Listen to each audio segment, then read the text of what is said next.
Hello everyone, my name is Dustin and welcome to my very first YouTube video. In this video I'm going to show how the Old Testament talks about how the Gentiles had the same opportunity to be saved as the Jews did, long before Jesus was born of woman and crucified. Now to be clear, they still had to put their hope in the Son of Man. Their long-awaited Messiah, they were still waiting for his arrival the same as the Jews.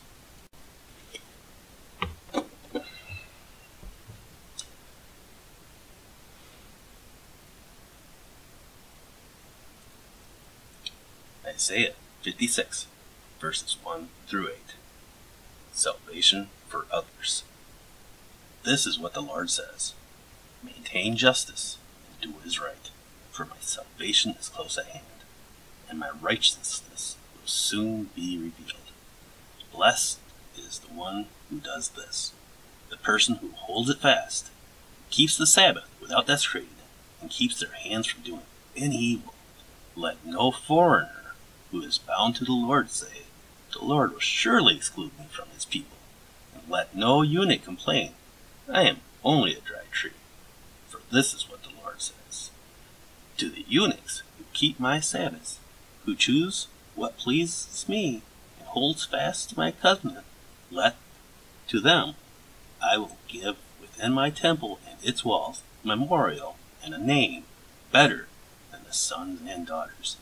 I will give them an everlasting name that will endure forever.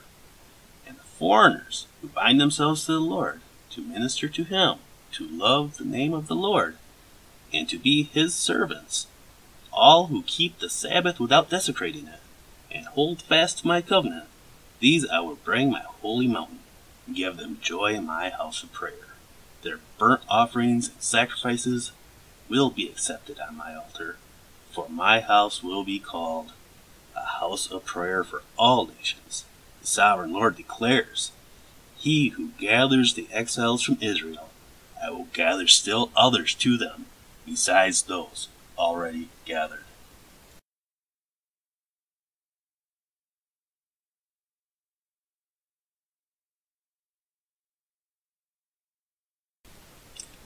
Exodus 23, verse 12. 6 days do your work, but on the seventh day do not work, so that your ox and your donkey may rest, and so that the slave born in your household and the foreigner living among you may be refreshed. Notice it doesn't say so that only the Jews may rest on the Sabbath. No, it says the foreigner, the ox, the donkey, the slave may rest on the Sabbath. Numbers 15, 14 through 16.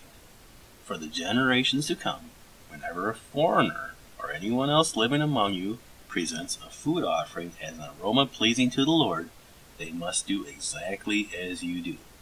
The community is to have the same rules for you and for the foreigner residing among you. This is a lasting ordinance for the generations to come. You and the foreigner shall be the same before the Lord.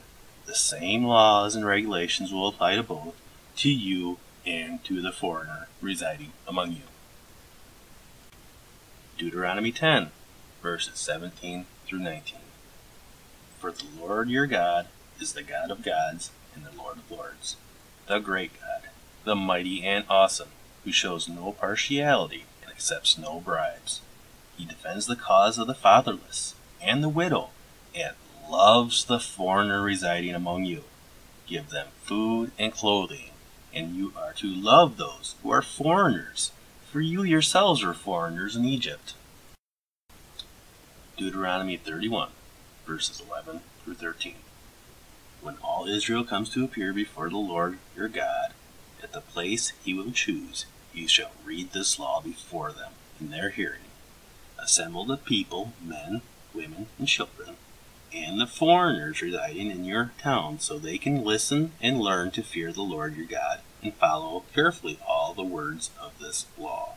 Their children who do not know this law must hear it and learn to fear the Lord your God as long as you live in the land you are crossing the Jordan to possess.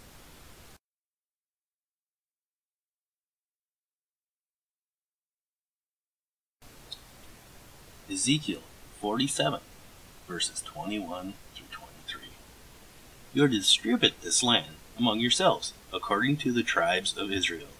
You are to allot it as an inheritance for yourselves and for the foreigners residing among you and who have children. You are to consider them as native-born Israelites. Along with you, they are to be allotted an inheritance among the tribes of Israel. In whatever tribe a foreigner resides, there you are to give them their inheritance, declares the sovereign Lord.